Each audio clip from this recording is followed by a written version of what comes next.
নমস্কার, 7 এবেক নিউজ নেটওয়ার্কে আপনাদের স্বাগত। অবশেষে কোন্নগরে চতুর্থ শ্রেণীর ছাত্রকে নৃশংসভাবে খুনের ঘটনায় গ্রেপ্তার করা হলো স্বয়ং মা এবং তার বান্ধবীকে। মঙ্গলবার দফায় দফায় জিজ্ঞাসাবাদের পর মৃত ছাত্রের মা শান্তা শর্মা এবং তার ঘনিষ্ঠ বান্ধবী ইফফাত পারভিনকে খিদিরপুর থেকে গ্রেপ্তার করল উত্তরপাড়া থানার পুলিশ।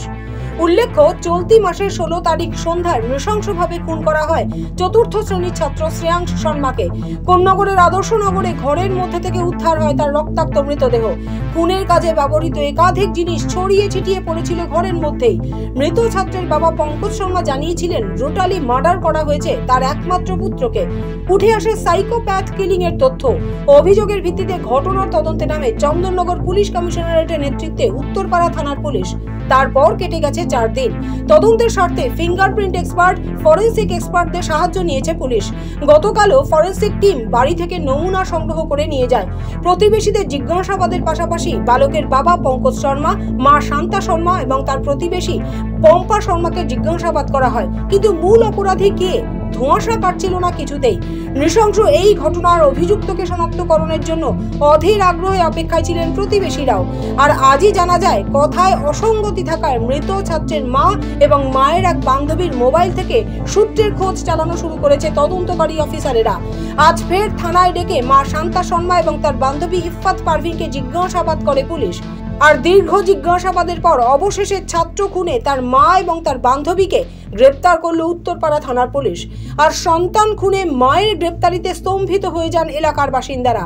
সন্তান খুনে স্ত্রী এবং তার বান্ধবীকে গ্রেপ্তারির ঘটনায় মৃত ছাত্রের বাবা পঙ্কজ শর্মা জানালেন, তিনি বিশ্বাস করেন তার স্ত্রী এ ঘটনা ঘটাতে পারেন না। বান্ধবী ছিল একটা, বাড়িতেই আসতো, আমাদের সঙ্গে কথা হতো, কিন্তু এইভাবে কোনো বড় স্টেপ নিতে পারে না। এই কি মানে আগে বিয়ের আগে থেকে বন্ধুত্ব ছিল? বিয়ের আগে কোনোদিন কোনো সন্দেহ হয়নি আপনার? এই ধরনের তো কোনো সন্দেহ হয়নি না। ও তো ছেলেটাকে ভালোবাসতো। আচ্ছা, বাড়িতে যাতায়াত ছিল? বাড়িতে অ্যাক্সেস ছিল। আচ্ছা, আমাদের সঙ্গে কথা হচ্ছে, কিন্তু আমার সঙ্গে বেশি নর্মাল যেটা ফর্মালি কথা হয়, আমার ওয়াইফের সঙ্গে কথা হতো। এই যে ঘটনা, আপনার ছেলেকে হত্যা করা হলো, কিন্তু আপনার ওয়াইফ তো তারপর থেকে নর্মাল ছিলেন, কোনো রকম কোনো কিছু বুঝতে পারেননি আপনারা বাড়িতে? ওয়াইফ রান্নাকার্য অনেক করছি। আচ্ছা, কিন্তু উনি যে এটা ঘটাতে পারেন বা ওনার না মদত রয়েছে, এটা আমি এখনও বলতে যে আমার ওয়াইফ ডাইরেক্টলি নয়, ইনডাইরেক্টলি হয়তো সাইকো টাইপের মেন্টালিটি হতে পারে ওর বান্ধবী। আচ্ছা, কিন্তু আমার ওয়াইফ ডাইরেক্টলি এর মধ্যে ইনভলভ নেই, এটা আমি এখন পর্যন্ত মানি। মানে কিন্তু মা নিজের ছেলেকে এরকম কোনো স্টেপ নিতে পারেন। আপনি যেটা বলছিলেন যে বাড়ির কেউ জড়িত, তাহলে সেটাই কি প্রমাণ হলো? এখনও তো প্রমাণ, এখন তো এটাই শুনে পুলিশ তো সেটাই বলছে। এখন আমরা কিছু পুলিশ কিছু শুনতে পাবো, তবু আমরা যে একবার আইসি স্যার থেকে কথা বলতে চাই। এমন কি কারণ থাকতে পারে যে কারণে মা তার নিজের সন্তানকে এমন নৃশংসভাবে খুন করলো? স্বাভাবিকভাবেই উঠে আসছিল এ প্রশ্নই। আর গ্রেপ্তারের পর এই বিষয়ে সাংবাদিক বৈঠক করে কি জানালেন তদন্তকারী পুলিশ আধিকারিক, শুনুন। বিভিন্ন ধরনের যে তথ্য প্রমাণ, লোকাল উইটনেস, বাকি লোকজন, সমস্ত সিসিটিভি ফুটেজ, টেকনিক্যাল এভিডেন্সেস, এগুলো আমরা কনসিডার করি।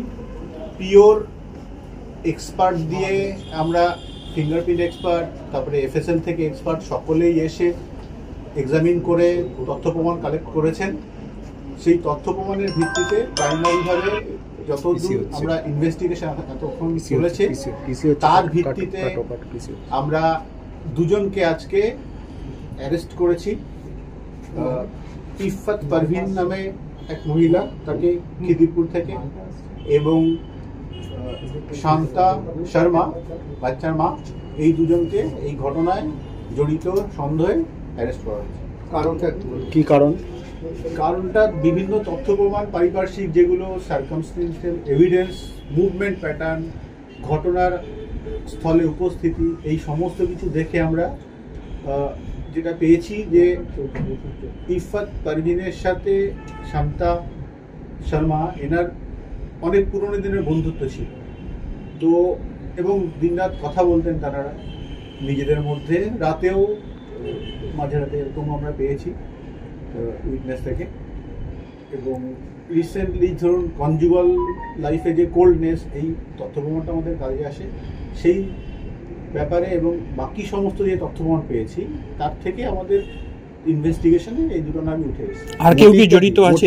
কি এই তো বললাম যে আমাদের বাকিদের দুজনের মধ্যে প্রগাঢ় বন্ধুত্ব, সেটা বিয়ের আগে থেকে এবং এখনো সেটা চলছে। এনারা আলাদা দেখা করেন, মানে অসংখ্যবার ফোন করেন দিনে রাতে, এইগুলো সমস্ত ধরেই তারপরে এদের নাম আমরা পেয়েছি। এবং বাকি সমস্ত যে সিসিটিভি ফুটেজে প্রেজেন্স পিওতে সেটা থেকে। ব্যুরো রিপোর্ট 7 এবেক নিউজ নেটওয়ার্ক। আরও বিভিন্ন খবরের আপডেট জানতে হলে অবশ্যই সাবস্ক্রাইব করুন 7 এবেক নিউজ নেটওয়ার্ক চ্যানেলটি, কারণ আপনাদের একটা সাবস্ক্রিপশন আমাদের কাছে অত্যন্ত মূল্যবান। জয় হিন্দ।